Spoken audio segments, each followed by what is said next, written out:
Bismillahirrahmanirrahim. Assalamualaikum warahmatullahi wabarakatuh. Waalaikumsalam. Teman-teman punya HP semua kan? Bawa HP nggak? Bawa. Yang bawa langsung buka di PDF-nya, PDF Salam Taufiknya. Ada di PDF di grup itu di Kalau nggak bawa HP ya nggak apa-apa, nggak usah. Ya. Alhamdulillahirabbil alamin, nahmaduhu wa nusalli wa nusallimu ala rasulihil karim wa ala alihi wa ashabihi ajma'in, amma ba'du. Subhanaka la ilma lana illa ma 'allamtana innaka antal alimul hakim. Rabbi zidni ilma warzuqni minka fahma. Allahumma inni a'udzubika an adilla au udalla au azilla au uzalla au adlima au uzlam au ajhala au yujhala alayya. Hasbunallah wa ni'mal wakil, ni'mal maula wa ni'mal nasir.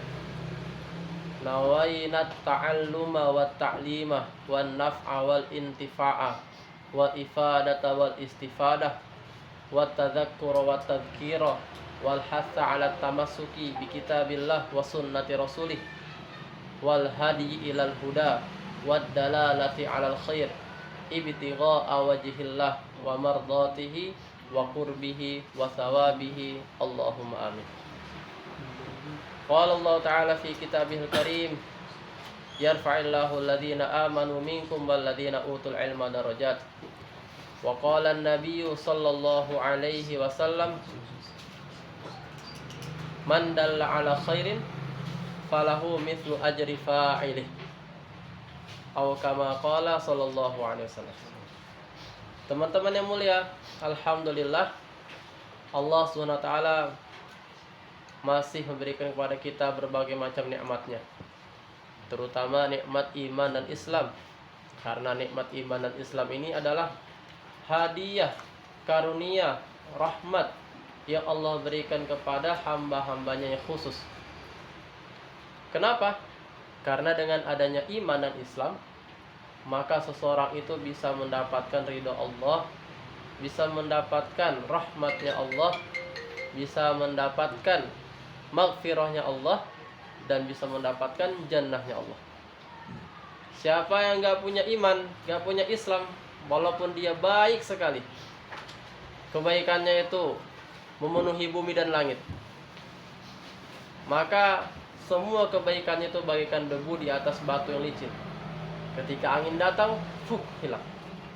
Tapi orang yang beriman, orang yang punya Islam, walaupun mungkin kebaikannya itu hanya sedikit sekali, bagaikan atom dibelah lagi di partikel elektron dan proton. Katanya ada di pembagian proton dan elektron dibelah lagi, yang paling terkecil. Maka orang tersebut akan menjadi raja-raja nanti di surganya Allah, yang mana kekuasaannya dia itu melebihi, bagaikan lebih daripada 10 kali lipat dunia bagi orang yang imannya paling kecil. Maka kita bersyukur pada saat ini Allah SWT berikan kepada kita nikmat iman dan Islam, dengan mengucapkan alhamdulillah ala nikmatil imani wal Islam.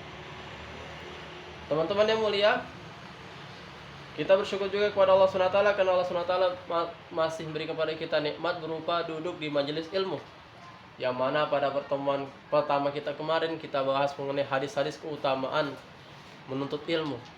Duduk sejenak di majelis ilmu lebih baik daripada memerdekakan 1000 budak, lebih baik daripada menginfakkan 1000 kuda yang digunakan untuk fisabilillah, lebih baik daripada banyak sekali keutamaannya. Maka kita syukuri lagi, karena kalau kita syukuri nanti niscaya Allah SWT akan kekalkan nikmat tersebut pada diri kita. Akhirnya kita jadi nggak ada rasa malas untuk ngaji, nggak ada rasa malas untuk belajar. Sebagaimana janji kemarin, kita akan membahas pada pertemuan hari ini, membahas kitab Sulamut Taufik. Kitab Sulamut Taufik ini adalah kitab yang menjelaskan tentang 3 fan ilmu. Yang pertama adalah akidah, tentang hukum, masalah hukum-hukum meyakini Allah SWT, keyakinan yang benar kepada Allah SWT, kepada Rasulnya, dan kepada hal-hal yang disampaikan oleh Allah dan Rasulnya. Kemudian yang kedua adalah membahas mengenai fikih. Perbuatannya orang-orang mukallaf. Apa saja yang wajib dilakukan oleh orang-orang mukallaf bagi orang-orang yang balik dan berakal. Kemudian yang ketiga adalah tasawuf, tazkiyatun nafas. Ketika kita sudah beriman kepada Allah, kemudian kita mengerjakan perintah-perintah Allah, maka diperlukan adanya hati yang bersih. Karena kalau tanpa ada hati yang bersih, semua amal-amal yang tadi kita kerjakan, baik itu iman maupun itu adalah ibadah, menjadi sia-sia. Maka insyaallah kita akan membahas pada pertemuan kita kali ini tentang masalah akidah. Tapi sebelum saya bahas masalah membacakan isi kitab ini, saya bacakan dulu sanad saya pribadi dan teman-teman saya. Yang kami dapatkan dari guru kami sampai kepada penulis kitab ini, yaitu Al-Habib Abdullah bin Husain bin Thahir Ba'alawi. Bismillahirrahmanirrahim. Saya meriwayatkan kitab Sulamut Tawaf ini dan kitab-kitab karya Al-Habib Abdullah itu melalui guru kami, yaitu Al-Alim Al-Allamah Maulana Muzammil Thahir At-Tumboro. Kemudian beliau mendapatkan ijazah meriwayatkan kitab Sulamut Tawaf dan karya-karyanya Habib Abdullah dari guru beliau, yaitu As-Said Salim bin Abdullah Asy-Syatiri, pemimpin pondok pesantren Ribat di Tarim. Di Tarim itu banyak pondok pesantren. Ada pesantren yang besar sekali namanya Ribat. Mungkin banyak habib-habib di sini juga alumni Ribat. Kemudian Al-Habib Salim bin Abdullah Asy-Syatiri, beliau meriwayatkannya, mendapatkan ijazah kitab ini dari As-Said Mustafa bin Ahmad Al-Muhdar. Kemudian As-Said Mustafa bin Ahmad Al-Muhdar meriwayatkan kitab ini dari As-Said Idrus bin Umar Al-Habsyi. Kemudian As-Said Idrus bin Umar Al-Habsyi meriwayatkan kitab ini dari muallif, dari penulis kitab ini, yaitu As-Said Abdullah bin Husain bin Thahir. Jadi kalau ringkas sanad saya tentang kitab Sulamut Taufik ini, pertama dari guru saya, yaitu Kiai Muzammil Thahir. Beliau dari Al-Habib Salim bin Ahmad Asy-Syatiri. Habib Salim bin Ahmad Asy-Syatiri dari Al-Habib As-Said Mustafa bin Ahmad Al-Muhdar. Kemudian beliau dari As-Said Idrus bin Umar Al-Habsyi. Kemudian beliau dari Al-Habib Abdullah bin Husain bin Thahir Ba'alawi. Jadi sekitar 5 orang kepada penulis kitab ini. Artinya punya sanad kepada beliau. Karena ngaji dengan sanad itu penting. Kalau tanpa sanad bahaya. Nanti pemahamannya juga berbeda. Bisa difahami? Nah, sebelum kita mulai, kita kirimkan Al-Fatihah kepada beliau-beliau ini. Semoga kita mendapatkan barokah dari beliau. Allah mudahkan kita untuk bisa mengamalkan isi kitab ini, dan Allah SWT mudahkan kita untuk bisa mengajarkan dan menyampaikan kepada saudara-saudara kita yang lain. Ala hadhi niyah wa ala kulli niyatin salihah. Al-Fatihah. A'udzubillahi minasyaitonir rajim.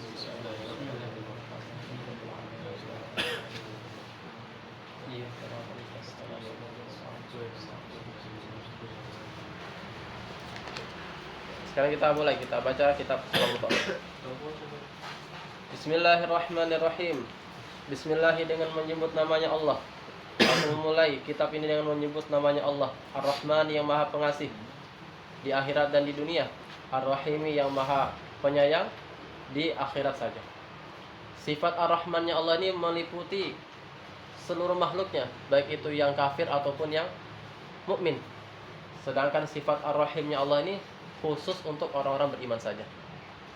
Orang-orang kafir bisa makan pada saat ini di dunia. Mereka bisa minum, bisa menikah, bisa merasakan berbagai nikmat. Itu dikarenakan sifat rahmannya Allah. Tanpa pilih-pilih, semuanya mendapatkan rahmannya Allah. Tetapi kalau Ar-Rahim, sifat rahimnya Allah, itu hanya khusus Allah berikan kelak untuk orang-orang beriman di surganya. Tambahan-tambahan nikmat. Kita sudah dikasihkan mungkin makanan-makanan enak sekali. Kemudian Allah SWT firmankan, hamba-hambaku, mau tambah lagi enggak? Ya Allah, sudah cukup ini. Enggak, saya kasih tambah kalian. Ini saya tambahkan. Itu semuanya adalah dari sifat rahimnya Allah. Alhamdulillah, segala puji bagi Allah, Rabbil alamina, yang mengurus semesta alam, pemilik semesta alam. Wa asyhadu dan aku bersaksi bahwasanya la ilaha tiada yang berhak disembah illallahu kecuali Allah. Wahdah hanya satu-satunya saja. La syarika tidak ada sekutu lahu baginya. Wa asyhadu dan aku bersaksi anna Muhammadan bahwasanya Muhammad abduhu adalah hambanya wa rasuluhu dan utusannya.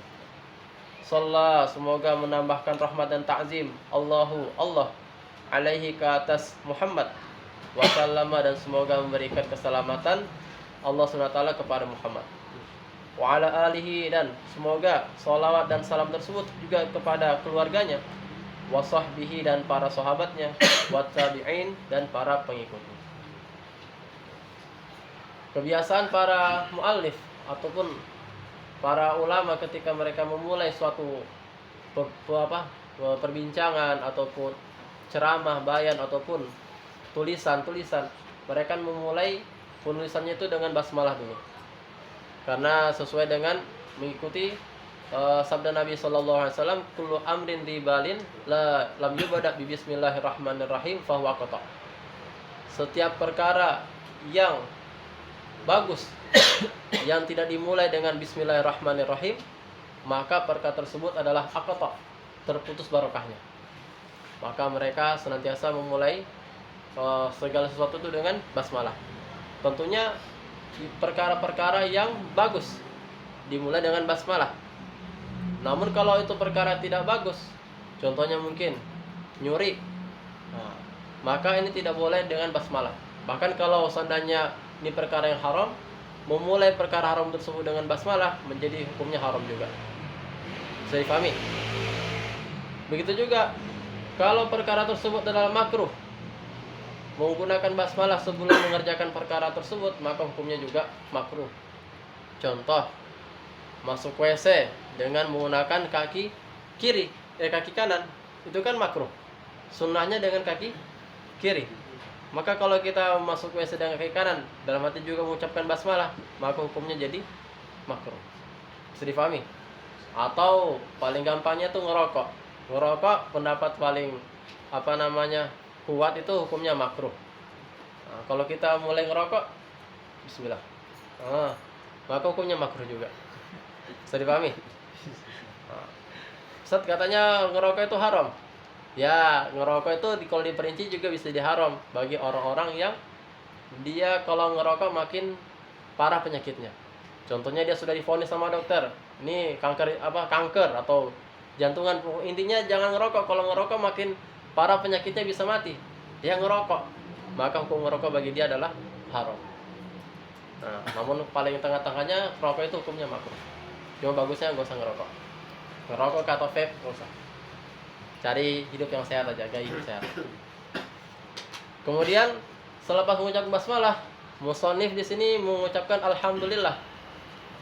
Kenapa dia mengucapkan alhamdulillah? Karena juga mengikuti Al-Qur'an. Al-Qur'an selalu dimulai dengan hamdalah, terutama dalam Al-Fatihah. Kalau kita baca Al-Fatihah itu pasti dimulai dari alhamdulillah. Kalau kita nggak baca alhamdulillahnya, maka Al-Fatihah kita nggak sah. Maka beliau juga, para ulama, mereka habis mengucapkan basmalah dalam mukadimahnya, pas kedua mereka ucapkan hamdalah, alhamdulillah. Juga ada hadis yang bunyinya sama seperti hadis yang tadi, kullu amrin ribalin lam yubda bi alhamdulillah fahuwa aqta. Setiap perkara yang bagus yang tidak dimulai dengan hamdalah, maka barokahnya terputus. Kemudian selepas itu beliau mengucapkan syahadat, asyhadu alla ilaha illallah wahdahu la syarikalah. Aku bersaksi bahwasanya tiada hak disembah selain Allah, tiada sekutu baginya. Menyaksikan bahwasanya Allah SWT adalah esa, bersaksi ke atas keesaan Allah. Maka itu juga dianjurkan sekali dalam memulai setiap ceramah ataupun penulisan. Begitu juga selepas itu, wa asyhadu anna Muhammadan abdu rasuluh, bersaksi bahwasanya Muhammad adalah hambanya Allah dan utusannya Allah. Kalau kita tidak mengucapkan ini bagaimana, Ustaz? Kalau kita mulai ceramah atau mulai penulisan tanpa mengucapkan basmalah, hamdalah dan syahadat serta sholawat, hukumnya gimana? Haramkah atau enggak haram? Maka hukumnya enggak haram, cuma kurang bagus. Kalau kita ingin dapatkan hadiah, pasti kita ke berusaha untuk dapat hadiah tersebut. Ini beli kartu as supaya dapat hadiah uang di dalamnya waktu kita masih kecil. Nah, kita beli kartu as itu sudah dapat uang di dalamnya. Dan kalau kita pengen dapatkan pahala yang banyak ya, mukodimah kita ketika dalam mulai bayan atau mulai tulisan dengan menulis basmalah, hamdalah, syahadat dan sholawat. Kemudian di sini musannif bersolat kepada Rasulullah Sallallahu Alaihi Wasallam, kemudian kepada keluarganya. Siapa keluarganya Nabi? Maka keluarga Nabi ini ada beberapa pendapat di kalangan para ulama. Ada yang mengatakan keluarga Nabi ini adalah zuriyahnya Fatimah radhiyallahu anha. Itu keluarga Nabi. Ada yang mengatakan keluarga Nabi ini adalah Bani Hashim, Bani Muthalib, bukan cuma zuriyahnya Fatimah. Dan ada sabda Nabi SAW yang lain mengatakan alun Nabi kullu taqiyin. Keluarga Nabi adalah setiap orang yang bertakwa. Maka ini sholawat kepada keluarga Nabi ini bisa mencakup zuriyahnya Fatimah radhiyallahu anha, kemudian mencakup Bani Hashim, Bani Muthalib, kemudian mencakup juga orang-orang yang beriman, yang bertakwa. Kemudian wasahbihi, dan sholawat serta salam kepada sahabatnya Nabi. Siapa sahabat? Sahabat itu definisinya adalah manusia yang berjumpa dengan Nabi Muhammad SAW di masa hidup Nabi, kemudian mereka beriman kepada Nabi dan wafat dalam keadaan iman kepada Nabi. Maka itu adalah sahabat. Sahabat adalah manusia yang paling baik selepas para anbiya. Mereka ini semuanya adalah adil semuanya. Tidak ada di antara mereka yang cacat. Ustaz, saya dengar katanya ada sahabat yang berzina. Iya, ada yang sahabat berzina. Namanya Ma'iz. Terus artinya dia ini enggak adil. Oh enggak. Semua sahabat itu adil walaupun dia berzina. Kenapa? Karena mereka ini sudah mendapatkan predikat radhiyallahu anhum wa radu'an. Terus bagaimana dengan zinanya? Di zinanya diampuni oleh Allah. Kamu baca ceritanya Ma'iz. Bagaimana dia mencerita? Dia lapor kepada Nabi, dia melakukan perzinahan. Nabi enggak percaya. Kamu enggak berzina, paling kamu cuma pegang-pegang aja. Kemudian disuruh pergi dia datang lagi, dia lapor, Nabi saya itu berzina betulan. Saya itu, Nabi kata tidak, kamu enggak berzina, kamu paling cuma ciuman aja. Sampai akhirnya dia pun diputuskan oleh Nabi SAW dirajam. Ya, ketika dia dirajam, dia mengatakan sahabat wanita, maka darahnya dia itu muncrat, terkena orang-orang yang merajam dia. Maka orang-orang pun merasa jijik, apa yang darahnya pezina ini, darah pezina. Maka Nabi katakan, jangan seperti begitu. Darahnya dia ini, seandainya kalau ditimbangkan dengan dosa-dosanya orang penduduk Madinah, maka semua dosa orang penduduk Madinah itu terhapuskan sebab darahnya dia. Au kama qala sallallahu alaihi wasallam. Maka semua sahabat itu adalah orang yang adil. Walaupun ada mereka di antara mereka ada yang peminum kah, ada yang pemabuk kah, karena mereka semuanya wafat dalam keadaan beriman. Wafat dalam keadaan beriman, dalam keadaan Islam, dalam keadaan mengamalkan agama. Bisa difahami? Maka tidak boleh di antara kita itu ada yang mengkritik sahabat. Kalau ada orang yang mengkritik sahabat, maka dia punya kesaksian ditolak. Bisa difahami? Wat tabi'in, dan orang-orang yang mengikutnya. Tabi'in ini juga memiliki dua pengertian. Pengertian pertama, tabi'in ini adalah muridnya sahabat. Orang yang berjumpa dengan sahabat, beriman kepada Nabi dan wafat dalam keadaan iman kepada Nabi. Itu namanya tabi'in. Dan perlu adanya mulazamah, perlu adanya duduk bareng dengan sahabat. Nah, kalau sahabat tanpa perlu mulazamah, tanpa perlu duduk bareng, cuma sekedar melihat aja, itu Nabi, langsung dia pergi, nggak pernah ketemu Nabi lagi, maka dia tetap dikategorikan sebagai sahabat. Derajatnya langsung naik tinggi sekali. Nah, kalau tabiin tidak, tabiin harus duduk dulu bareng, baru bisa dapat gelar tabiin. Bisa difahami? Maksudnya kedua dari kata-kata tabiin adalah semua pengikut Nabi. Semua pengikut Nabi, baik yang muridnya sahabat atau murid-muridnya sahabat atau kita sekarang ini. Maka dengan kita ucapkan sholawat kepada sahabat, kepada tabi'in dan lain-lain, itu juga mencakup kita mendoakan diri kita masing-masing. Apa itu sholawat? Nah, sholawat kalau kepada Nabi adalah rahmat dan ta'zim, penambahan rahmat dan ta'zim. Tetapi kalau untuk kita, maka adalah sholawat itu adalah ampunan, doa ampunan. Bisa difahami? Amma ba'du. Adapun selepas mengucapkan basmalah, hamdalah dan syahadat serta sholawat, fahada maka ini juz'un adalah suatu juz, bagian, latifun yang kecil, yassarahullahu ta'ala, ya Allah SWT mudahkan, fima menerangkan perkara, yajibu yang wajib, ta'allumu untuk mempelajarinya, wa ta'limuhu dan mengajarkannya, wal amalu bihi dan mengamalkannya, lil khasi bagi orang khusus, wal amu dan orang umum. Kitab ini yang sekarang kita pegang, ini adalah kitab yang kecil yang Allah SWT insyaallah akan mudahkan, semoga Allah SWT mudahkan untuk dipelajari. Yang mana dalam kitab ini ada hal-hal ilmu-ilmu yang wajib untuk dipelajari dan wajib untuk diajarkan, serta wajib untuk diamalkan, baik itu bagi orang khusus, bagi seorang ulama, orang alim, ataupun orang awam. Semuanya wajib untuk mengamalkan apa yang ada dalam kitab ini. Karena ini yang dibahas adalah perkara-perkara wajib. Contohnya seperti akidah, kemudian sholat, zakat, puasa, dan lain-lain. Jadi untuk masalah sunnah ini nanti kita baca di kitab berikutnya. Di dalam kitab ini hanya fokus kepada perkara-perkara yang wajib saja. Mungkin akan sedikit saya bahas tentang sunnah-sunnah ketika penjabaran, tapi kalau dari segi matan kitab ini beliau hanya menulis perkara yang wajib aja. Bisa difahami? Wal wajibu. Nah, sekarang apa itu wajib? Wal wajibu, wajib itu adalah perkara apa saja wa'adallahu yang Allah menjanjikan fa'ilahu kepada pelakunya, orang yang mengerjakannya, bisawabi dengan pahala, wa tawa'ada dan mengancam tarikahu orang yang meninggalkannya, bil iqabi dengan siksaan. Perkara wajib itu adalah perkara apa saja yang Allah janjikan kepada orang yang mengerjakannya untuk mendapatkan pahala, untuk mendapatkan balasan yang baik, balasan yang indah, dan Allah ancam bagi orang yang meninggalkannya, tidak mengerjakannya, dengan siksaan, dengan azab. Itu namanya perkara yang wajib. Wasama itu dan aku menamakan kitab ini. Insya Allah semuanya udah paham masalah wajib.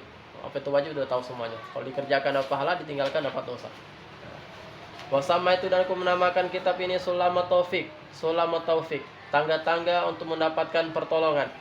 Ila mahabbatillahi ala tahqiq, menuju cintanya Allah secara nyata, secara sempurna. Tangga-tangga pertolongan untuk mendapatkan cintanya Allah secara nyata. Apa maksud cintanya Allah?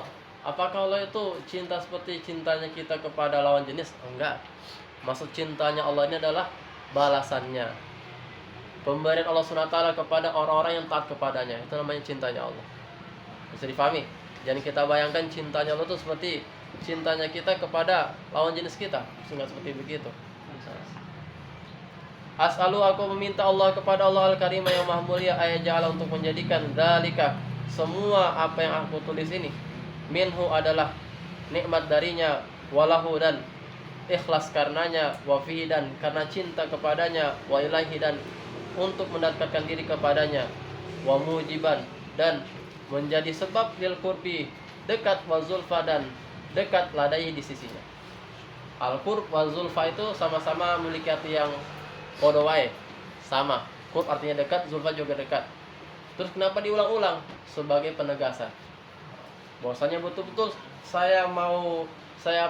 menulis kitab ini, niat saya betul-betul ingin dekat sekali dengan Allah SWT, untuk bisa mendapatkan ridhonya Allah, untuk bisa mendapatkan cintanya Allah, untuk bisa mendapatkan janji-janjinya Allah.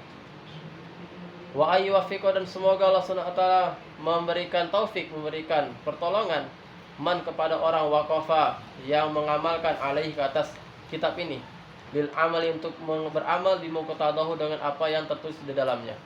Summa taroki, kemudian naik, bitawadudi dengan cinta, bin nawafil terhadap ibadah-ibadah sunnah, liyahuza supaya mendapatkan hubbahu cintanya Allah, wa walahu dan kasih sayangnya Allah. Maka maksudnya musonif, maksudnya Al-Habib Abdullah, selepas kitab ini dikaji, kalau sudah selesai, maka jangan hanya berhenti di sini aja, tetapi belajar lagi dengan kitab yang lebih besar lagi.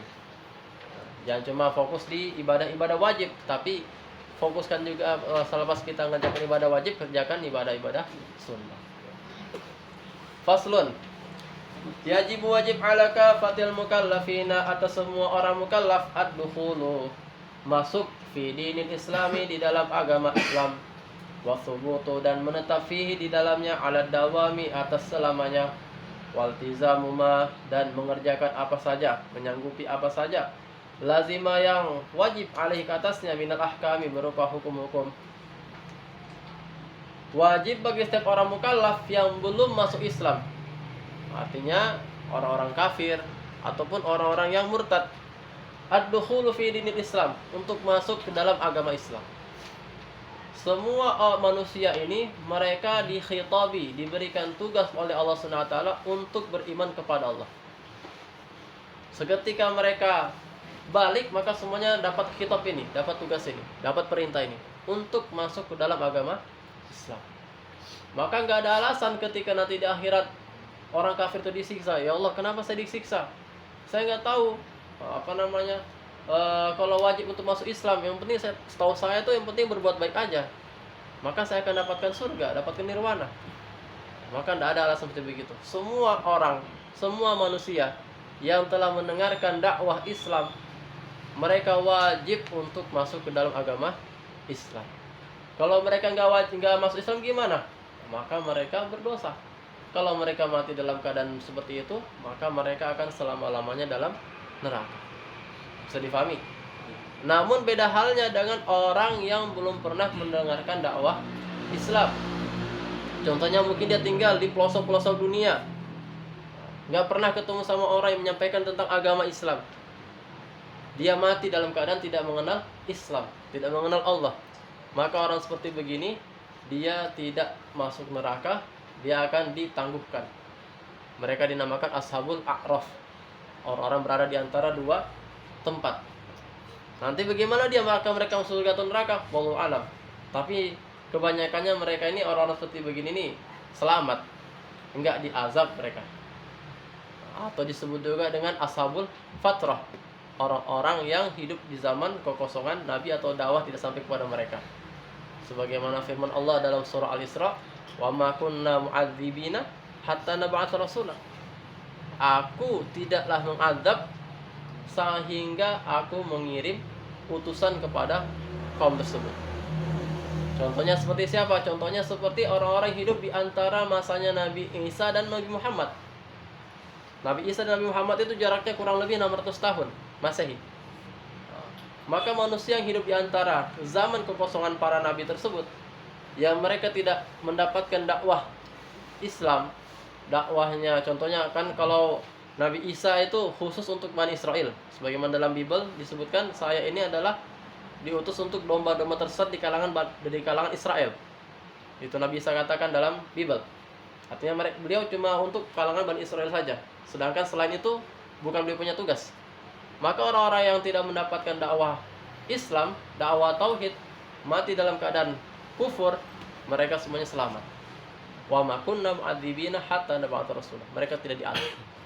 Tapi kalau mereka telah dapat dakwah Islam, tapi mereka tidak beriman dengan syariatnya Nabi Isa alaihissalam, maka mereka mati dalam keadaan kafir. Contohnya seperti orang Yahudi yang bunuh Nabi Isa. Mereka kan dapat syariat Nabi Isa, tapi mereka malah melawan Nabi Isa. Kemudian mereka mati dalam keadaan seperti begitu. Akhirnya mereka masuk neraka. Alhamdulillah. Sampai sini pertanyaan? Belum ada? Lanjut ya. Famimma yajibu ilmuhu wa i'tiqaduhu. Maka di antara perkara yang wajib untuk diketahui dan diyakini, mutlakon secara mutlak, wan nutuku bihi, dan mengucapkannya fil hali seketika juga. In kana kafiran, apabila dia adalah orang kafir. Wa illa, dan kalau seandainya dia bukan orang kafir, fa fi sholati, maka di dalam salat asyahadatani adalah dua kalimat syahadat. Perkara pertama yang wajib kita ketahui dan kita yakini adalah syahadat. Kalau seandainya dia orang kafir, maka wajib mengucapkannya seketika itu juga. Kalau seandainya dia bukan orang kafir, dia orang Islam, maka wajib mengucapkan syahadat ketika di dalam sholat. Kalau nggak ucapin syahadat dalam sholat, maka sholatnya nggak sah. Di mana syahadat? Ketika baca tasyahud akhir. Habis baca tasyahud, ketika dalam tasyahud akhir, at-tahiyatul mubarakatuh shalawatut thayyibatu lillah. Assalamu alayka ayuhan nabiy wa rahmatullahi wa barakatuh. Assalamu alayna wa ala ibadillahi salihin. asyhadu alla ilaha illallah wa asyhadu anna muhammadar rasulullah. Kalau ada orang nggak baca syahadat tersebut, maka salatnya tidak sah. Bisa difahami? Bukan hanya diketahui saja, cuma ditahu lafaznya saja, tetapi diyakini bahwasanya tiada yang berhak disembah selain Allah dan bahwasanya Muhammad adalah utusan Allah. Lebih rincinya, wahuma asyhadu alla ilaha illallah wa asyhadu anna muhammadar rasulullah sallallahu alaihi wasallam. Wa makna asyhadu alla ilaha illallah, adapun makna asyhadu alla ilaha illallah, aku bersaksi bahwasanya tiada yang berhak disembah selain Allah. Anta lama engkau mengetahui, wa ta'taqida dan engkau meyakini, wa tu'mina dan engkau mengimani, wa tusaddiqa dan engkau membenarkan, alla ma'buda bahwasanya tiada yang berhak disembah bihaqqin secara hak fil wujudi dalam wujudnya illallahu kecuali Allah. Dalam hati betul-betul meyakini bahwasanya yang berhak disembah itu hanyalah Allah.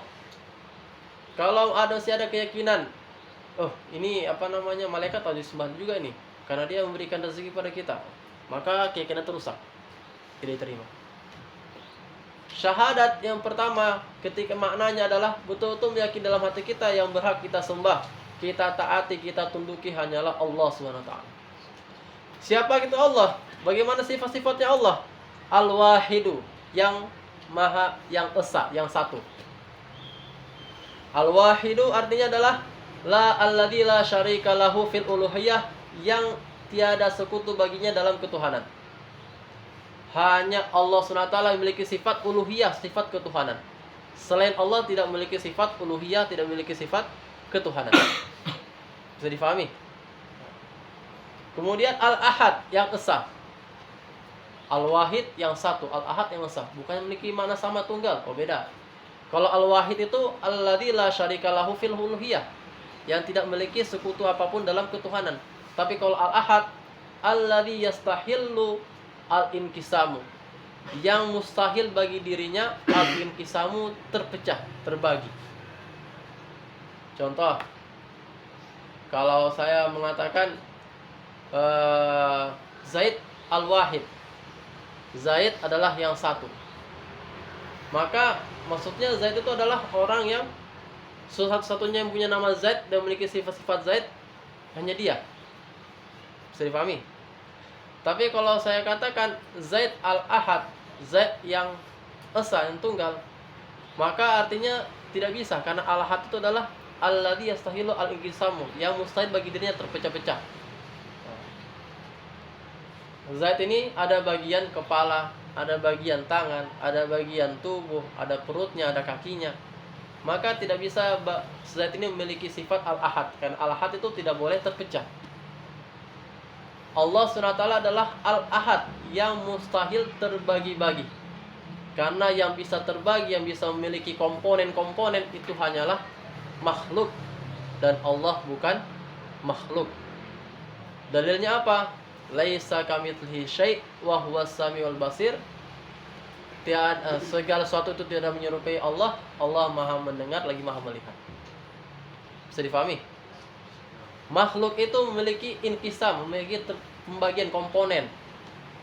Ada komponen matanya, tangannya, baik itu tumbuhan ataupun hewan ataupun manusia, itu memiliki komponen-komponennya, terbagi-bagi. Tetapi Allah SWT tidak ada komponen-komponennya. Allah itu satu esa, tunggal, tidak ada pembagian. Bisa difahami?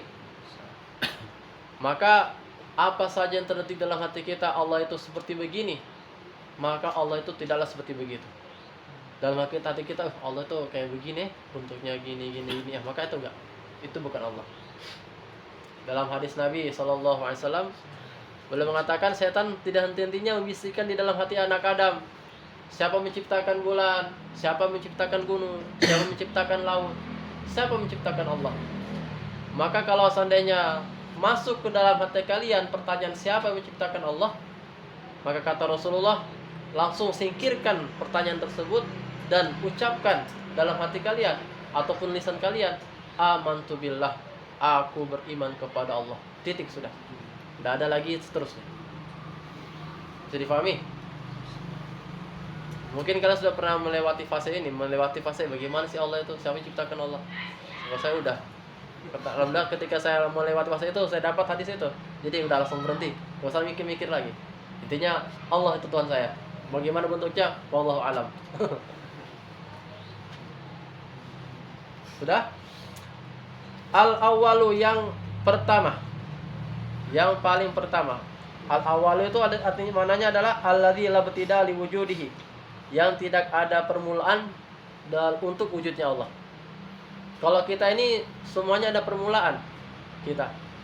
Dari serat-serat nabati dalam tanah, kemudian masuk dimakan oleh orang tua kita yang laki-laki atau perempuan, akhirnya jadi mani, jadi ovum. Nah, kita ada permulaannya, tetapi kalau Allah SWT la btida li wujudihi, tidak ada permulaan bagi wujudnya Allah. Karena Allah SWT yang menciptakan permulaan, Allah menciptakan masa, Allah SWT menciptakan tempat. Bisa difahami? Sebelum adanya Allah, itu tidak ada segala sesuatu, tidak ada.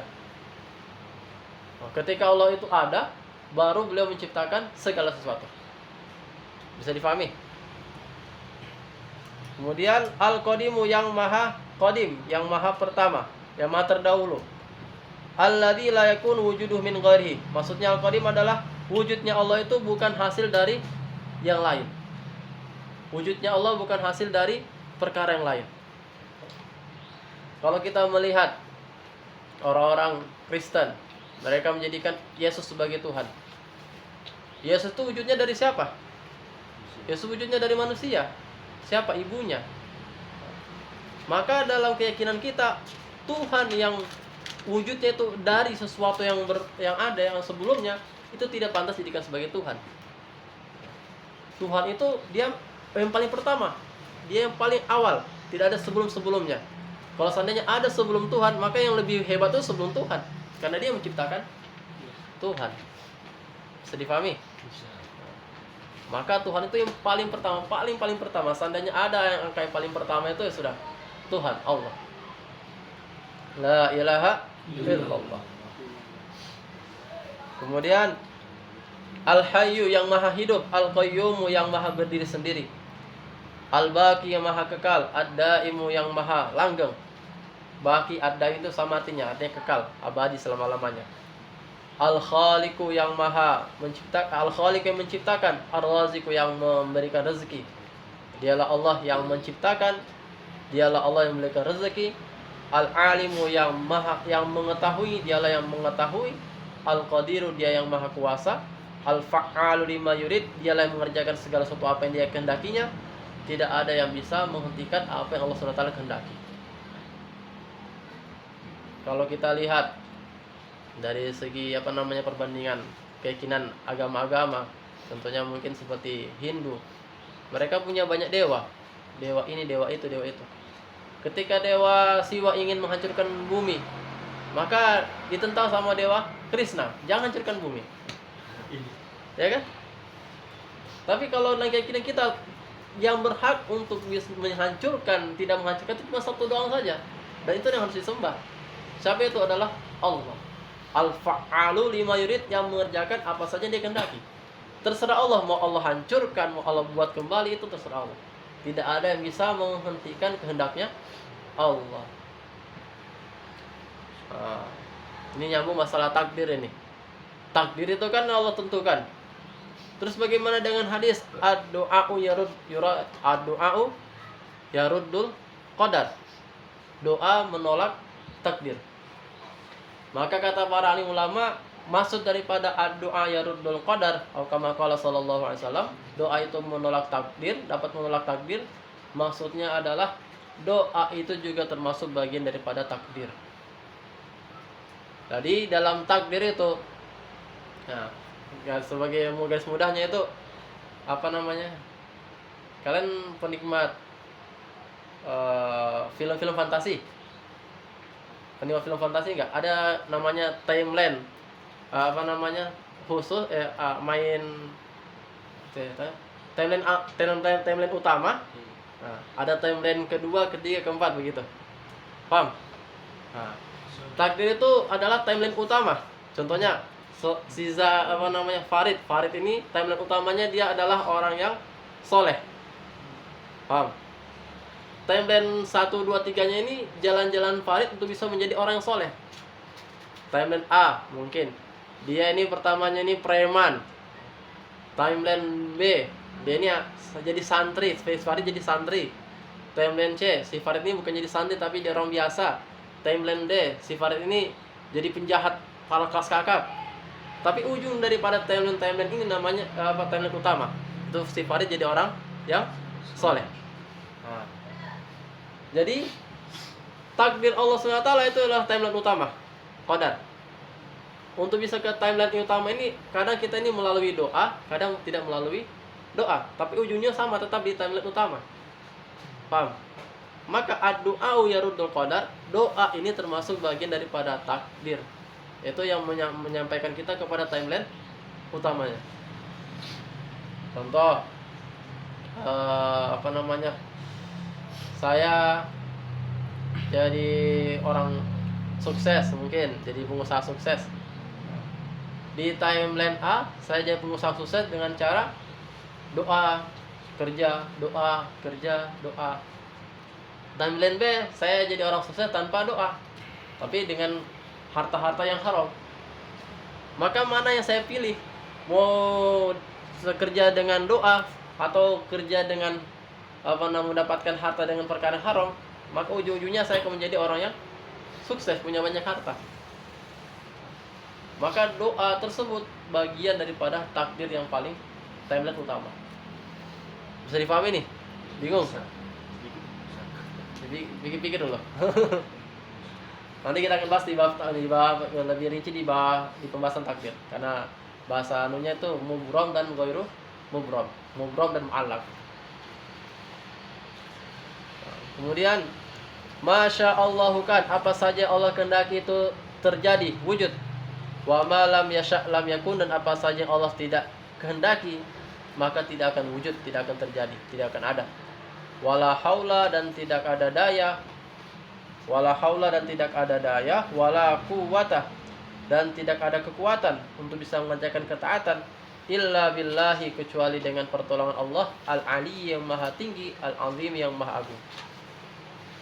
Singkatnya di sini inti daripada yang tadi kita bahas. Mausufun bikulli kamalin. Allah SWT itu disifati dengan segala sifat kesempurnaan. Semua sifat kesempurnaan ada pada diri Allah. Munazzahun an kulli naqsin, bersih, murni dari segala kecacatan. Semua sifat kecacatan itu tidak akan ada pada dirinya Allah. Kapan ada gambaran sebuah gambaran Tuhan, tetapi di dalam sifat ketuhanan itu ada kecacatan, maka itu bukanlah Tuhan. Sama seperti tadi Isa sebagai Tuhan, enggak bisa, karena dia lahir dari Maryam. Ada sebelumnya dia, harusnya si Maryam jadi Tuhan, bukan Isa. Nah, bisa difahami? Kalau Allah SWT mausuf bikulli kamal, sempurna, tidak ada kecacatan, disifati dengan segala kesempurnaan. Laisa kamitslihi syai', poin keduanya singkat dari yang tadi kita bahas. Laisa kamitslihi syai', segala sesuatu itu tidak ada yang serupa dengan Allah. Allah SWT itu berbeda dengan makhluknya.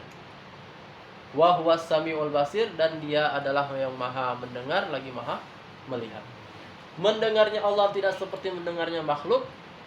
Melihatnya Allah tidak seperti melihatnya makhluk. Kita melihat, mendengar itu dengan perantara. Melihat dengan mata. Mata ini ada kornea. Kemudian juga butuh cahaya. Kalau nggak ada cahaya nggak bisa melihat. Ada saraf-saraf segala macam, peralihan darah dan segala macam, baru kita bisa melihat. Allah SWT tidak butuh dengan semua itu. Melihatnya Allah tidak seperti melihatnya kita. Kita melihat yang terbatas di bagian sini doang. Tetapi penglihatan Allah dan meliputi seluruh makhluknya. Apa yang diciptakan semuanya dilihat oleh Allah SWT. Begitu juga mendengarnya Allah. Mendengarnya kita ini dengan telinga.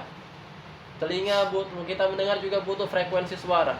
Kalau nggak ada suara di ruang kedap udara, itu nggak bisa kedengaran. Walaupun kita teriak-teriak, nggak akan kedengaran. Tetapi Allah SWT mendengar semuanya itu, bahkan apa yang terdetik dalam hati kita. Semua makhluknya, mau itu manusianya, hewannya, mau itu tumbuh-tumbuhannya, malaikatnya, mau itu surga nerakanya. Surga neraka juga bisa ngomong. Semuanya itu dalam pendengaran Allah SWT. La ilaha illallah. Fahuwal qadimu, maka Allah SWT adalah al-qadim, yang maha awal, yang tidak ada permulaan di dalamnya. Wa masih wa hadis, dan segala sesuatu selain Allah adalah hadis, perkara yang baru. Allah itu adalah qadim, dan selain Allah adalah hadis.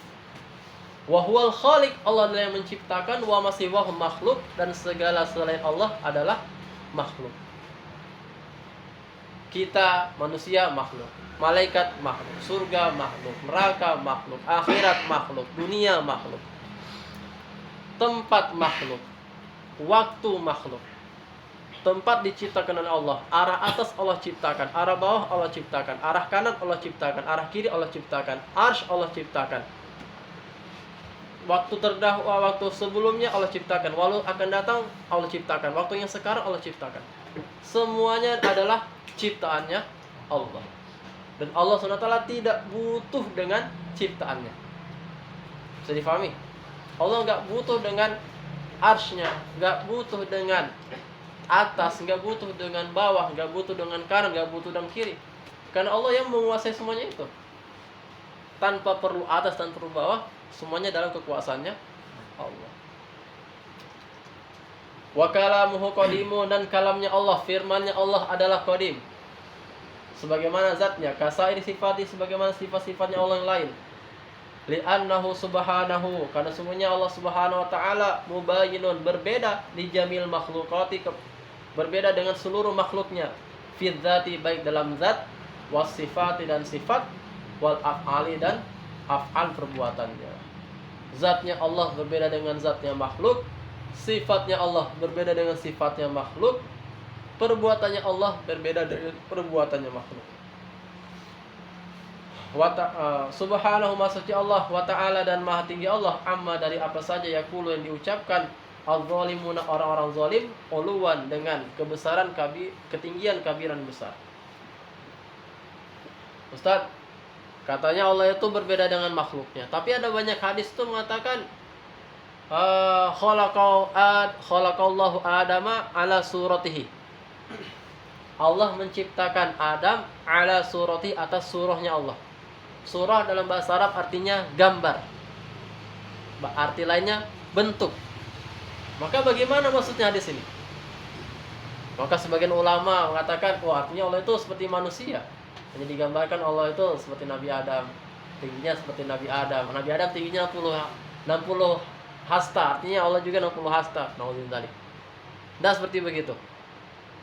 Maksud daripada Allah ciptakan Nabi Adam ala suratihi, atas bentuknya Allah, yaitu Allah SWT jadikan sifat-sifat yang Allah miliki, maknawi Allah miliki, contohnya seperti mendengar, melihat, bergerak, mengerjakan, melakukan hal, itu seperti Allah SWT. Sebagian dari sifatnya Allah. Allah punya sifat melihat, maka Allah jadikan Nabi Adam itu bisa melihat. Tapi tentunya penglihatannya Allah dengan Nabi Adam berbeda. Allah SWT memiliki sifat fa'ali ma yurid, atau bahasa lainnya iradah, berkehendak. Maka Allah berikan juga sifat tersebut kepada Nabi Adam, iradah, berkehendak. Nabi Adam punya kehendak, tetapi kehendaknya kita sebagai manusia dan kehendaknya Allah berbeda. Bisa difahami? Jangan sampai kita pahami hadis-hadis yang berkaitan khalaqallahu Adam ala surati, Allah menciptakan Nabi Adam atas bentuknya. Dan yang lain, tingginya Allah itu 60 hasta. Allah SWT ketika orang-orang neraka jahanam pernah diinjak oleh telapak kakinya Allah. Maka hadis-hadis seperti begitu tidak boleh difahami secara zahirnya, secara letter-lek aja, terletak doang. Karena maknanya itu jadi tasbih, menyerupakan Allah SWT dengan makhluk. Tetapi mau dipahami secara maknawi, secara majas, kiasan. Saya katakan, Lutfi, kamu adalah tangan kanan saya. Apakah Lutfi gabung di tangan kanan saya begini, jadi transformer? Enggak. Tetapi Lutfi adalah orang kepercayaan saya. Bahasa kita, bahasa Indonesia, bahasa Melayu itu ada namanya majas kiasan. Begitu juga dalam bahasa Arab. Ada juga majas dan kiasan. Jadi hati-hati ketika kita baca hadis-hadis yang berkaitan dengan perkara-perkara yang mutasyabihat. Wallahu a'lam bishawab. Sampai sini ada pertanyaan? Tentang sifatnya Allah, sebelum kita lanjut ke mana Muhammad Rasulullah. Tentang Ustaz, Ya, tentang takdir. ya. Kita melakukan hal yang buruk itu merupakan takdir atau tidak? Takdir. Takdir. Ayatnya bagaimana? Wallahu khalaqakum wa ma ta'malun. Allah yang menciptakan kalian, wa ma ta'malun, dan apa saja yang kalian kerjakan. Apa yang kita lakukan itu, baik itu adalah suatu hal yang salih atau suatu hal yang fasik, semuanya adalah ciptaannya Allah. Namun ada hal yang Allah ridhoi, ada hal yang Allah tidak ridhoi. Bisa difahami? Kalau kita kerjakan hal yang Allah ridhoi, maka kita dapat balasan kebaikan. Tapi kalau kita kerjakan hal yang tidak ridhoi, maka kita dapat balasan keburukan. Kalau gitu percuma kita amal. Kan semuanya sudah digerakkan oleh Allah. Oh enggak. Allah SWT memberikan kepada kita itu ikhtiar, akal, mikir. Allah sudah kasih tahu, kamu kalau sholat nanti dapat gini. Kalau enggak, nanti dapat gini. Kemudian kita dikasih pilihan, mau kerjakan atau tidak. Kalau kita pakai akal kita baik-baik, saya mau dapat kebaikan, saya kerjakan kebaikan, maka dapat balasan pahalanya dari Allah SWT. Tapi kalau kita enggak gunakan akal kita, ngapain kita mau sholat? Enggak usah sholat aja, main-main aja. Dapat ancaman Allah. Dan dua-duanya tetap fa'lun minallah. Dua-duanya tetap dalam takdir atau dalam kehendak Allah SWT. Bisa difahami? Berarti yang begitu Ustaz masih bisa diubah. Apanya? Kalau yang kayak perbuatan yang tidak baik itu kita bisa ubah dengan pikirannya kita saja. Iya. Kalau kita ada contohnya, kita ini melakukan perbuatan buruk. Perbuatan buruk itu kan dosa. Tapi Allah SWT perintahkan kita untuk taubat. Maka kita rubah perbuatan buruk itu dengan taubat. Taubatnya kalau kita nggak sholat, kita kodok sholatnya. Taubatnya kita kalau nyuri, kita kembalikan apa yang kita curi itu kepada pemiliknya. Taubatnya kalau kita ini berbuat zina, maka kalau seandainya itu si wanitanya hamil, kita tanggung jawab. Nah, kalau dia nggak hamil, kita minta maaf sama dia, minta maaf sama keluarganya. Kalau nggak mampu juga begitu, ya minta sama Allah. Baru jangan ngomong-ngomong, jangan diceritain. Karena menceritakan aib itu termasuk dosa. Kecuali kalau untuk mendapatkan nasihat. Bisa dipahami? Ingat, wallahu khalaqakum wa ma ta'malun. Namun Allah berikan pada kita akal, mikir. Saya kasih tahu kau mana kamu suka. Mana kau pilih. Wa ma'na asyhadu anna Muhammadar Rasulullah, dan adapun maknanya asyhadu anna Muhammadar Rasulullah, anta'lama engkau mengetahui, wa ta'taqid dan meyakini, wa tusaddiqa dan membenarkan, wa tu'mina dan mengimani, anna sayyidana bahwasanya pemimpin kita, wa nabiyana dan nabi kita Muhammad ibnu Abdillah, yaitu putranya Abdullah, ibni Abdul Muttalibi, Abdullah putranya Abdul Muttalib, ibni Hashimin anaknya Hashim, ibni Abdi Manafin anaknya Abdul Manaf, al-Quraisy yang dari bangsa Quraisy, sallallahu alaihi wasallam. Di sini sebelum kita mengenal makna asyhadu anna Muhammadar Rasulullah, kita kenal dulu siapa itu Rasulullah. Rasulullah itu adalah pemimpin kita. Beliau adalah panutan kita, nabi kita, Muhammad bin Abdullah bin Abdul Muttalib bin Hashim bin Abdi Manaf. Ya minimalnya bagi setiap orang Islam wajibnya untuk mengetahui nasab Nabi sampai Abdul Manaf. Muhammad bin Abdullah bin Abdul Muttalib bin Hashim bin Abdi Manaf. Nah, itu minimalnya. Kalau nggak hafal tuh keterlaluan. Makanya dikatakan sini kan ini perkara-perkara yang wajib diketahui dan diajarkan. Maka kita harus tahu itu. Coba bareng-bareng. Muhammad bin Abdullah bin Abdul Muttalib bin Hashim bin Abdi Manaf. Ulang. Muhammad bin Abdullah bin Abdul Muttalib bin Hashim bin Abdi Manaf. Abdi Manaf kalau dibaca zer, kalau dibaca rofa Abdi Manaf. Jadi Nabi Muhammad punya ayah namanya Abdullah yang wafat ketika Nabi SAW di usia 2 bulan dalam kandungan. Ayah Nabi wafat dalam keadaan Nabi belum diangkat sebagai Nabi. Maka ayah Nabi ini termasuk bagian apa tadi? Ashabul Fatrah.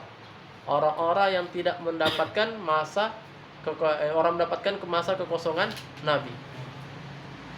Dan dalam beberapa riwayat sejarah, Abdullah ini ternyata agamanya agama Ibrahim, agama Hanif. Dia enggak menyembah berhala. Kalau dikuatkan dengan fakta sejarah seperti begitu, riwayat sejarah seperti begitu, artinya Abdullah ini termasuk Muslim. Paham? Maka yang mengatakan ayah Nabi ini masuk neraka itu perlu istighfar lah. Tapi ada hadisnya itu ya Ustaz. Datang sahabat kepada Nabi, dia ngomong, "Ya Rasulullah, bagaimana keadaan ayahku?" Maka Nabi katakan, Abi wa abuka finnar." Abiku dan abumu, bapakmu itu di neraka. Hadisnya sahih, riwayat Imam Muslim. Gimana cara memahaminya? Maka kita harus pahami kata-kata abun dalam bahasa Arab itu memiliki 2 arti. Arti pertama abun itu adalah ayah, arti kedua adalah paman. Kok bisa jadi paman? Maka kita baca dalam firman Allah SWT surah Al-Baqarah ketika Yakub memberikan wasiat kepada putra-putranya. Idz qala Ya'qub li banihi ma ta'buduna min ba'di. Ketika Nabi Yakub mengatakan kepada anaknya, nanti kalau selepas saya wafat, siapa yang kamu sembah? Maka anak-anaknya mengatakan, qalu na'budu ilahaka, kami menyembah Tuhanmu, wa ilaha abaika, dan Tuhannya bapak-bapakmu, Ibrahima wa Ismaila wa Ishaqa ilaha wahida, yaitu Ibrahim, Ismail, Ishak sebagai Tuhan yang satu. Di situ anak-anak Nabi Yakub mengatakan ayah-ayahnya dan menyebutkan siapa ayah-ayahnya. Pertama Ibrahim, kedua Ismail, ketiga Ishak. Kalau kita lihat nasabnya mereka, Nabi Yakub ini putranya siapa? Putranya Nabi Ishak. Nabi Ishak putranya Nabi Ibrahim. Nabi Ismail bukan ayahnya Nabi Yakub, ya kan? Nah, tapi Nabi Ismail adalah pamannya Nabi Yakub. Tapi dalam ayat itu mereka mengatakan abaika, ayah-ayahmu, disebutkan Ibrahim, Ismail, Ishak. Menunjukkan makna abun itu bukan cuma memiliki arti ayah, tetapi memiliki arti paman. Bahasa Arabnya ammun. Maka makna hadis Abi wa abuka finnar itu adalah pamanku dan bapakmu itu di neraka. Karena orang Arab itu saking senangnya, saking dekatnya mereka dengan paman mereka memanggil paman mereka dengan kata-kata bapak. Kalau kita di sini mungkin orang Palu panggilnya papa tua, ya kan? Papa dengan papa tua. Kalau papa itu papa kandung kita, kalau papa tua om. Bisa dipahami? Allah Akbar. Jadi Abdullah itu beliau wafat pada zaman kekosongan para nabi, beliau termasuk ashabul fatrah. Begitu juga ibu Nabi yaitu Aminah, beliau wafat dalam masa kekosongan Nabi. Jadi beliau gak diazab. Artinya beliau selamat. Apalagi ada hadis yang walaupun riwayat itu dhaif indal muhadditsin, tetapi indah ahli kasyaf mereka mengatakan sahih. Ketika Nabi sallallahu alaihi wasallam ziarah ke kubur ayahnya, kubur ibunya, dan kemudian beliau minta kepada Allah Subhanahu wa taala untuk menghidupkan ayah dan ibunya. Ayah dan ibunya hidup kembali. Nah, kemudian mereka ketika hidup mengucapkan syahadat asyhadu alla ilaha illallah wa asyhadu annaka Muhammadan Rasulullah. Kemudian mereka wafat. Nah, itu hadisnya itu dhaif indal muhaddisin menurut para muhaddis, tapi menurut ahli kasyaf itu sahih. Bisa diambil lah. Kata Syekh Nawal Bantani, beliau lebih memilih pendapat seperti ini, yang mengatakan ayah dan ibu Nabi itu selamat daripada pendapat mengatakan ayah dan ibu Nabi itu di neraka. Bahkan Imam Suyuti beliau mengatakan satu-satunya hadis dhaif dalam Sahih Muslim yang hadis ini. Hadis mengatakan ayah Nabi dan ayah Nabi itu di neraka. Allahu Akbar. Bisa dipahami nih? Dan ya keyakinan yang kami pegang sampai dan kami akan pertanggungjawabkan nanti di akhir kelak, ayah dan ibu Nabi juga selamat, bukan di neraka. Masa kita bilang ayah Nabi neraka, orang tua kita bilang bapakmu di neraka, marah. Gimana ayah Nabi? Kemudian Muhammad bin Abdullah bin Abdul Muttalib. Jam berapa? Hah? Apa? 15. Oh ya, setengah jam. Tapi nggak selesai ya satu kitab akidah ini. Kenapa? Muhammad bin Abdullah bin Abdul Muttalib. Abdul Muttalib adalah kakek Nabi. Kakek Nabi wafat ketika Nabi berusia 8 tahun. Ketika Nabi berusia 6 tahun, ibunya wafat. Ketika ibunya wafat, beliau diasuh oleh kakeknya yang bernama Abdul Muttalib. Nah, bagaimana Abdul Muttalib? Apakah beliau ini termasuk ashabul fatrah? Kalau melihat dari sejarah juga termasuk ashabul fatrah. Kemudian ada hadis Nabi yang sahih, beliau katakan, aku ini dipilih oleh Allah SWT dari orang-orang terbaik ke orang-orang terbaik sampai kepada ayah dan ibuku. Jadi nasab Nabi itu bersih semuanya, tidak ada yang cacat keliru. Wallahu a'lam. Dan itu yang saya yakini, bahwasanya kakek Nabi itu semuanya bersih, tidak ada yang kufur. Buktinya juga ketika Abdul Muttalib ini, kan beliau termasuk tuakanya, kepala sukunya Quraisy. Diserang sama Abraha, dikepung Mekah itu sama Abraha. Maka dipanggillah Abdul Muttalib sama Abraha, mana pemimpin kalian, suruh ke sini. Maka Abdul Muttalib datang sampai di depannya Abraha. Abraha langsung duduk ke bawah karena melihat kewibawaannya Abdul Muttalib ini dan cahaya nubuwah yang ada pada Abdul Muttalib. Ketika itu sama Abraha disuruh duduk di sampingnya. Kalau saya duduk di bawah ini nanti pasukanku melihat kurang bagus, kamu duduk di samping saya. Hanya sama Abdul Muttalib duduk di sampingnya Abraha. Kemudian Abraha bertanya, kamu mau apa? Kalau kamu minta saya untuk tidak serang Ka'bah, saya mau, kata dia. Tapi Abdul Muttalib bilang, tidak, saya nggak mau minta kamu menghentikan penyerangan ke Ka'bah. Terus apa yang kamu minta? Hilang respekku sama kau. Saya minta unta-untaku, hewan ternakku yang kalian ambil itu kembalikan ke saya. Wih, kenapa kalau malah pilih hewan ternakmu, bukan Ka'bah yang kau lindungi? Kau kan ikut yang melindungi di sini. Kata dia, kau salah paham ini. Saya itu yang punya unta-unta. Itu unta-unta milik saya. Tetapi kalau Ka'bah itu sudah yang punya, dialah yang di atasan Allah. Tapi bukan berarti Allah di atas, cuma pengagungan. Maka dari situ, dari kata-katanya Abdul Muttalib menunjukkan maksudnya Abdul Muttalib ini orang yang beriman. Dia bukan orang kafir, bukan syirik. Bisa dipahami? Abdullah bin Abdul Muttalib bin Hashim, kemudian bin Abdi Manaf. Kalau saya sebutkan semuanya, bin Qusay bin Kilab bin Murrah bin Ka'ab bin Lu'ay bin Ghalib bin Fihr bin Malik bin Nadar bin Kinanah bin Khuzaimah bin Mudrikah bin Ilyas bin Mudar bin Nizar bin Mu'ad bin Adnan. Nah, dari Adnan kata Rasulullah sampai kepada Ismail bin Ibrahim sampai kepada Nuh sampai kepada Nabi Adam alaihissalam. Wallahu a'lam. Jadi semua nasab Nabi itu bagus semuanya, orang-orang baik semuanya. Kalau kita baca Barzanji, di Barzanji itu ada penjelasan apa namanya, di tulang sulbinya kakek Nabi namanya siapa itu, ada beliau, bahkan beliau mengucapkan labbaik. Coba baca Barzanji, Barzanji terjemahan itu ada ceritanya. Abdullahi wa rasuluh, Nabi Muhammad adalah hambanya Allah dan Rasulnya. Ila jamil khalqi, beliau Rasulnya Allah kepada seluruh makhluk, baik itu manusia, jin, malaikat, semuanya. Beliau diutus kepada seluruh makhluk. Wulida, beliau dilahirkan di Makkah, di kota Mekah. Wa bu'itsa, dan beliau diutus biha, di sana, dijadikan Nabi dan Rasul di Mekah, yaitu ketika beliau berusia 40 tahun. Wa hajara, dan beliau hijrah ilal Madinah, ke Madinah. Selepas beliau dakwah di Mekah selama 13 tahun, beliau hijrah ke Madinah. Wa dufina, dan beliau dimakamkan fiha, di dalamnya, di Madinah. Maka para alim ulama ini khilaf, berbeda pendapat mana yang paling utama, Mekah atau Madinah. Maka kesepakatan ulama, ijma ulama, yang paling utama adalah Masjidil Haram. Masjidil Haram, karena ayat-ayat mengenai Masjidil Haram itu banyak sekali.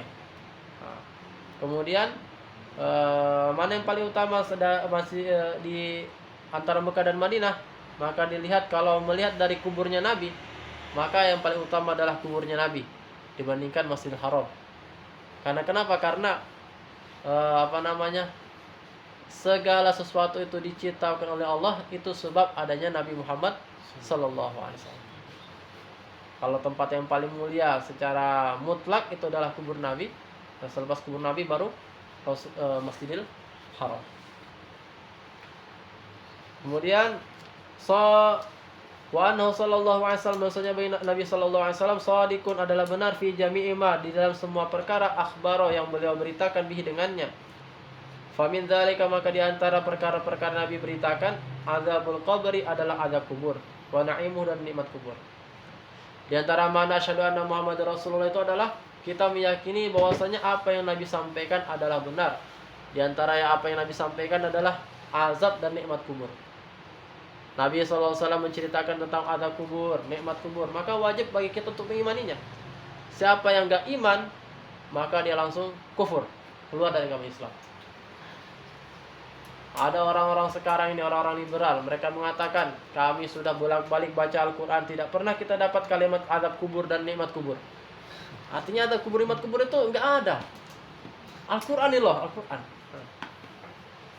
Mereka lupa bahwasanya di dalam Al-Quran itu ada ayat, wa ma atakum rasulu fakhuduhu wa ma nahakum anhu fantahu.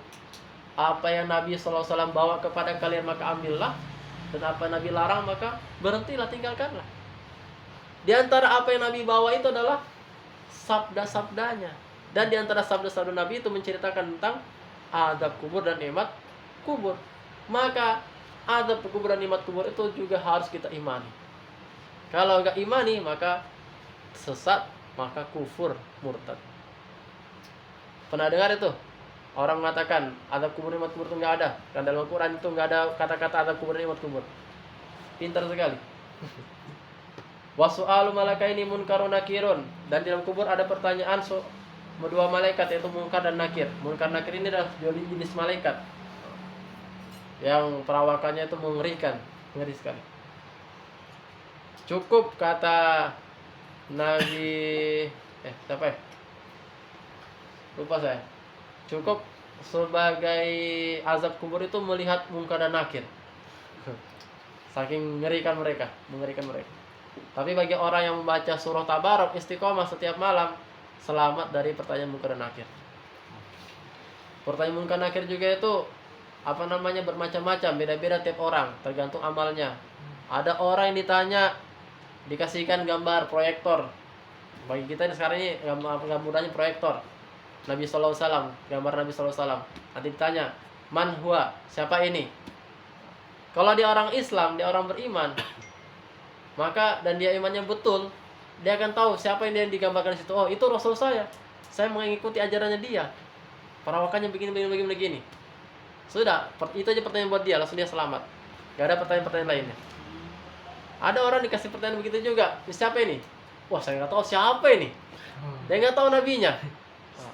maka harus dipetug dia pak selama-lamanya sampai hari kiamat, sampai hari kiamat gitu. Ada juga orang ditanyakan hanya 3 perkara. Man rabbuka, wa ma nabiyuka, wa ma dinuka. Ada 5 perkara.